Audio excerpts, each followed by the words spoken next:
Untuk agenda kita selanjutnya, mari kita simak bersama, yaitu sambutan Ketua Umum DPP Partai Kebangkitan Bangsa, yang terhormat Bapak Dr. Abdul Muhaimin Iskandar. Gus Muhaimin.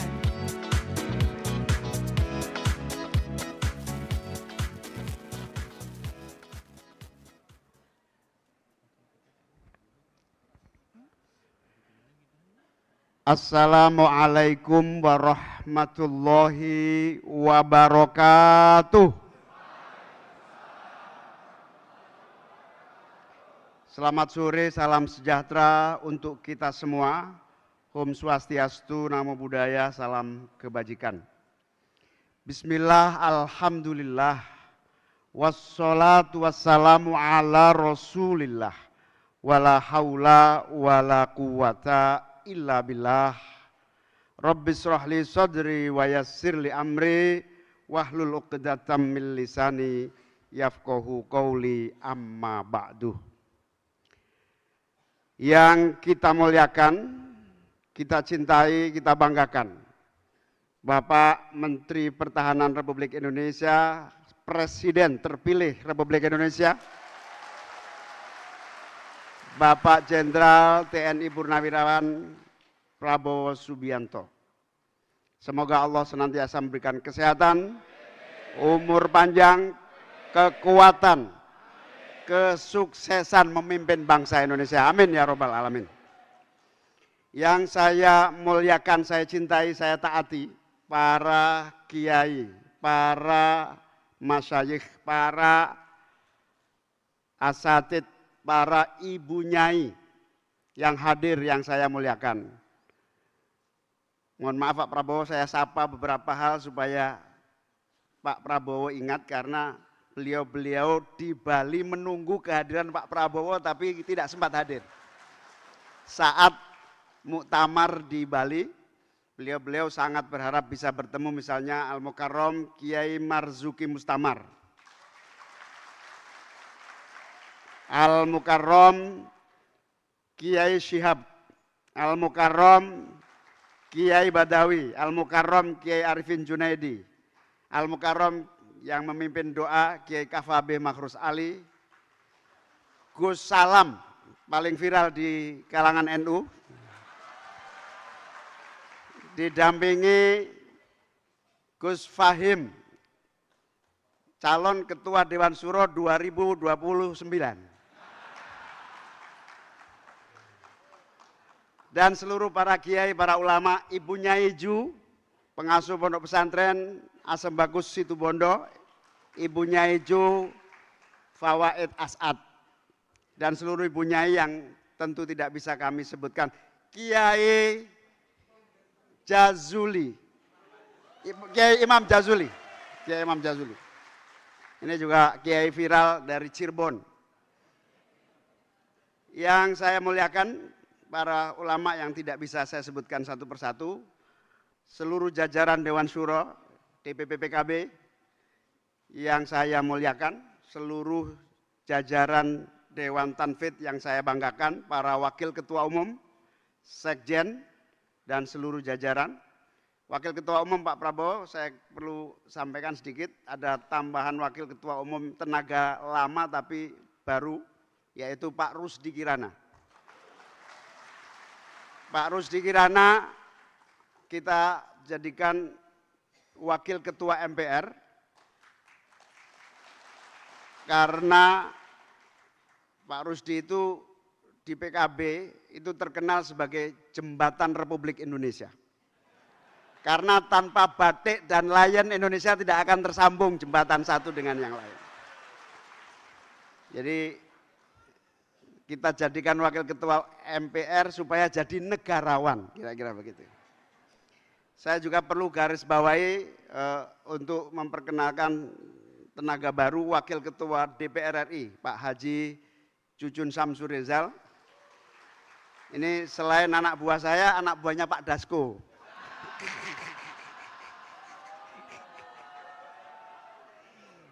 Ya, baru tahu ya? Enggak. Yang saya banggakan para ketua DPW se-Indonesia, yang saya banggakan para ketua DPC se-Indonesia, yang saya banggakan para pimpinan DPRD Provinsi se-Indonesia, pimpinan DPRD Kabupaten Kota se-Indonesia, ketua-ketua fraksi yang saya banggakan di seluruh Indonesia. Tentu terima kasih atas kehadirannya, pada datang ke sini bayar sendiri, cari hotel sendiri. Saya tahu aspirasinya hanya satu, Bapak DPRD ini mohon diperhatikan nasibnya. Jadi DPRD ini sangat bersemangat ketika dapat kabar Bapak Presiden terpilih akan hadir. Salah satu yang membuat mereka semangat, siapa tahu nasib menjadi lebih baik. Zaman DPRD, zaman Presiden Pak SBY, DPRD ini istilahnya masih lumayan lah, ada banyak biaya transport. Namanya lumsum. Tapi sudah 7 tahun ini hilang lumsum dari peredaran. Jadi sebetulnya sudah lama mau demo, Pak. Sudah lama mau demo, tapi nggak jadi karena hakim-hakim lebih dulu demonya dibanding mereka. Jadi saya tahu ketika mereka saya undang dan sekaligus dapat kabar Bapak akan hadir, semangatnya luar biasa. Karena jadi ketika saya mengajak salah satu anggota DPRD ke rekreasi ke Thailand, melihat gajah putih, itu tiba-tiba gajah putihnya nangis. Saya cuma bilang, kok tahu ya kalau kamu DPRD, saya bilang gitu.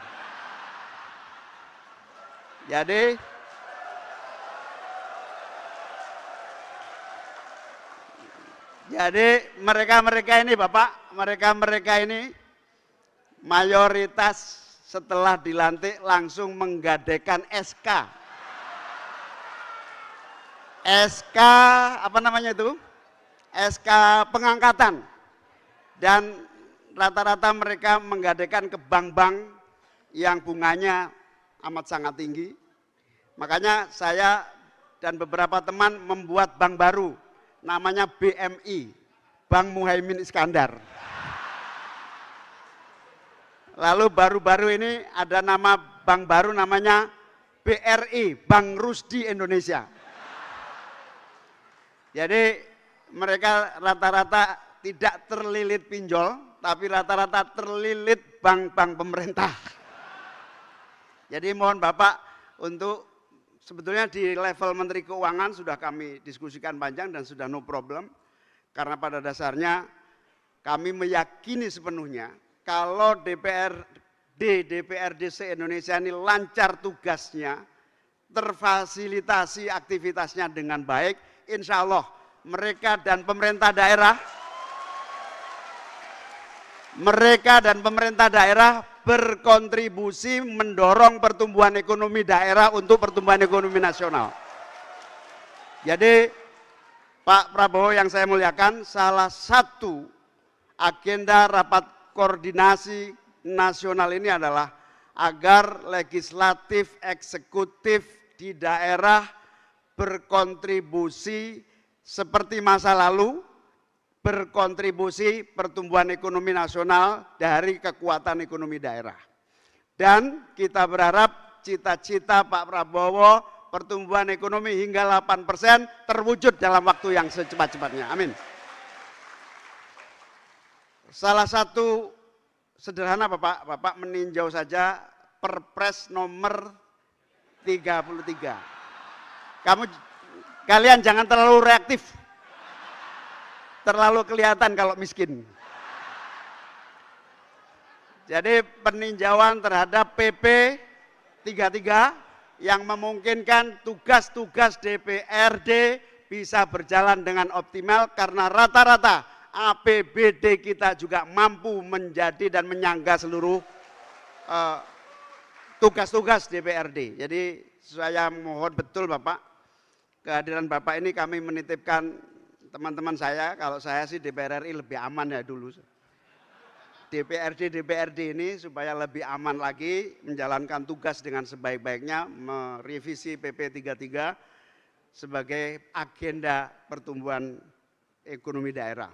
Bapak Presiden terpilih yang saya muliakan, kami 3 hari ini akan membahas berbagai agenda-agenda penting kontribusi daerah di dalam pembangunan nasional.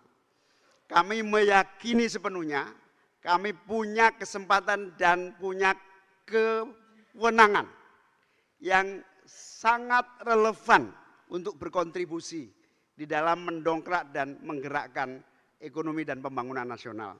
Sehingga 3 hari ini selain kita mensinergikan agenda-agenda pembangunan nasional, kita juga mensinergikan apa yang menjadi harapan kita semua. Insya Allah presiden baru, harapan baru, kemajuan dan pertumbuhan ekonomi di masa yang akan datang. Selama 3 hari ini Bapak Prabowo yang saya muliakan, teman-teman DPRD ini juga bersinergi dengan berbagai kelembagaan nasional. Kami juga minta Bappenas, minta Menteri Keuangan, minta berbagai eselon 1 yang relevan untuk kita ajak bicara sinergi antara kebijakan nasional dengan kebijakan daerah. Ada 3 aspek yang penting Bapak. Yang pertama, ketika Gus Dur jadi presiden, dibentuklah namanya Kementerian Otonomi Daerah. Lalu daerah muncul sebagai kekuatan baru, muncul pemimpin-pemimpin baru karena otonomi yang penuh. Pada pemerintahan Pak SBY, dievaluasi. Karena apa? Karena pemimpin daerah menjadi raja-raja baru. Raja-raja baru. Tapi itu dampak negatif dari kewenangan berlebih atau kewenangan yang bagus yang diberikan kepada daerah. Lalu revisi mulai dilakukan dan kemudian mulai terjadi sentralisasi. Tapi nilai positif dari otonomi daerah itu apa? 3 hal. Yang pertama, kontribusi pertumbuhan ekonomi sangat bagus. Pertumbuhan bisa sampai 7%. Yang kedua, penyerapan anggaran sangat efektif. Yang ketiga, mereka sangat kreatif dalam membangun agenda-agenda pembangunan di level masing-masing. Ini tumbuh dengan baik 3 aspek ini. Titik lemahnya aja kadang-kadang salah prioritas, kadang-kadang muncul raja-raja baru, kadang-kadang sinergi pusat dan daerah saling bertabrakan. Lalu evaluasi itu terjadi, maka kami menyimpulkan Bapak dengan perkembangan hari ini, maka diinginkan adanya keadilan antara kewenangan pusat dan daerah dalam satu keadilan kewenangan yang berkontribusi positif di dalam proses pembangunan nasional kita. Keseimbangan ini tentu sangat terbukti karena tidak bisa di era seperti sekarang bertumbuh hanya pada pusat, apalagi hanya bertumbuh pada daerah. Disitulah sinergitas pemerintah pusat dan daerah bisa kita mulai dari legislatif. Pasca pilkada nanti Bapak, kami para kepala daerah yang terpilih dari PKB juga mohon diajak bicara untuk supaya terjadi sinergi bukan saja di legislatif tetapi juga di level eksekutif. Forum inilah yang menjadi forum penting bagi peran PKB khususnya, juga peran para politisi-politisi. Kami ingin membuktikan bahwa politisi-politisi PKB berkontribusi produktif bagi kemajuan dan pertumbuhan ekonomi nasional kita. Teman-teman para anggota DPRD yang saya banggakan, saya menyadari sepenuhnya bahwa tantangan kita tidak mudah. Dan kita semua sudah tahu hasil musyawarah kerja nasional, hasil musyawarah pimpinan nasional, hasil muktamar PKB di Bali.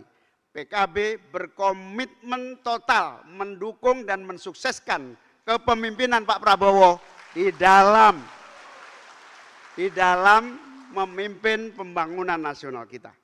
Komitmen dukungan itu Bapak bukan sekedar verbal, tetapi itu menjadi bagian dari kewajiban.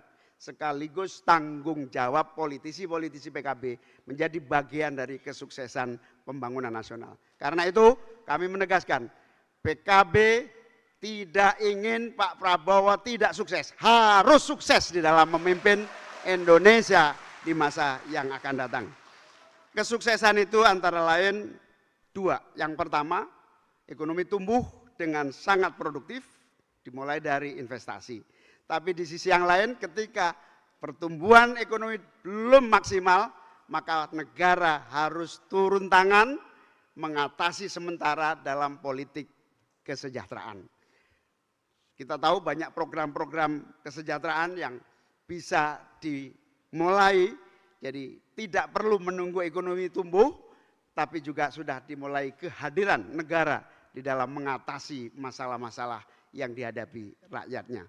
Kita punya 9 prioritas yang salah satu yang sangat penting adalah pendidikan, peningkatan kualitas sumber daya manusia, dan berbagai agenda-agenda yang kami sebutnya sebagai nawa utama. 9 agenda utama PKB, di dalamnya termuat berbagai prioritas yang kami harapkan insya Allah ini semua tidak beda dengan Gerindra, tidak beda dengan Pak Prabowo, satu visi untuk Indonesia maju di masa yang akan datang. Salah satu SDM yang penting adalah bagaimana agar seluruh lembaga pendidikan mendapatkan keadilan dan akses yang sama. Salah satunya pesantren kita yang masih sangat terbatas dan tertinggal. Jadi nanti kalau ada peningkatan kualitas gizi, kita ingin jangan sampai lupa pesantren yang sudah lama tidak mendapatkan perhatian secara khusus.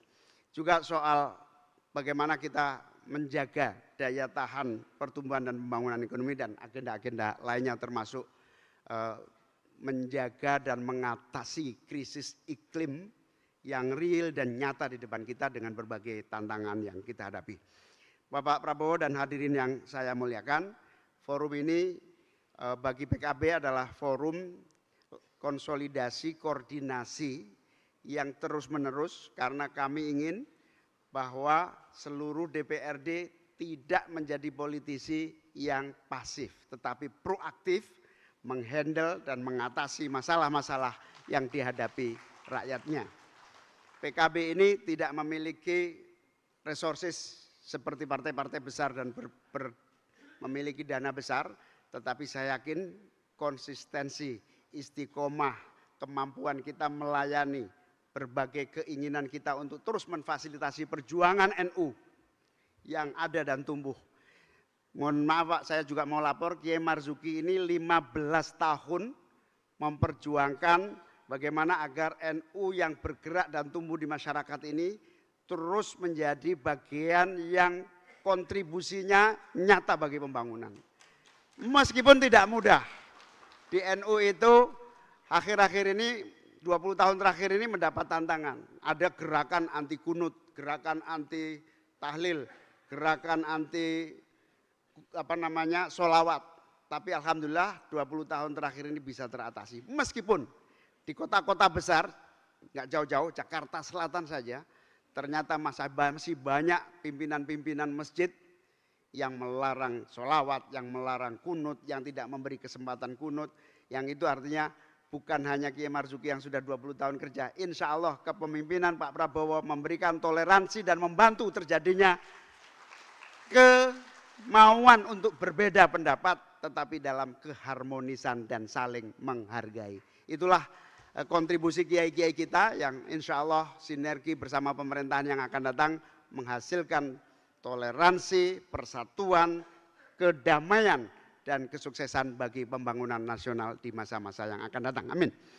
Itulah beberapa hal Pak Prabowo dan seluruh hadirin yang saya muliakan yang akan menjadi agenda rapat koordinasi nasional DPRD dan fraksi di seluruh Indonesia. Terima kasih atas kehadiran Bapak Prabowo, terima kasih Pak Dasko atas kehadirannya, terima kasih kepada semua sahabat-sahabat yang hadir dari berbagai daerah. Moga-moga langkah ini memiliki makna dan kontribusi positif bagi kemajuan Indonesia di masa yang akan datang. Karena kemajuan Indonesia bisa dimulai dari kebijakan dan keputusan kita. Salah satu contohnya, concern kita kepada pendidikan.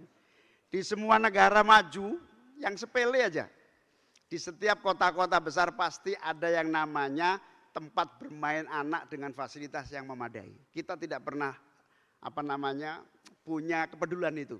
Kita minta misalnya nanti seluruh pemerintah daerah harus berkontribusi kepada tempat sarana permainan anak yang mencerdaskan, menyehatkan dan memberikan gambaran masa depan Indonesia lebih sehat dan kompetitif di masa-masa yang akan datang. Ini yang sepele, infrastruktur pendidikan. Infrastruktur pendidikan yang juga menjadi salah satu nanti keputusan dari rapat konsolidasi nasional kita. Terima kasih para kiai, para ulama yang berkenan hadir. Terima kasih Kiai Ubed, Rois Surya NU hadir bersama kita. Terima kasih. Moga-moga Allah memberikan kesehatan kepada para kiai, para bunyai. Moga-moga kebersamaan kita bermakna bagi perjuangan Ahlus Sunnah wal Jamaah.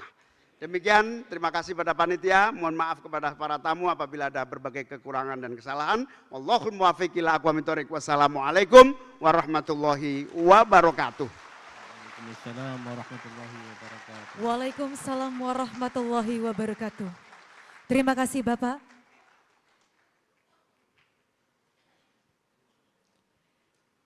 Bapak Ibu hadirin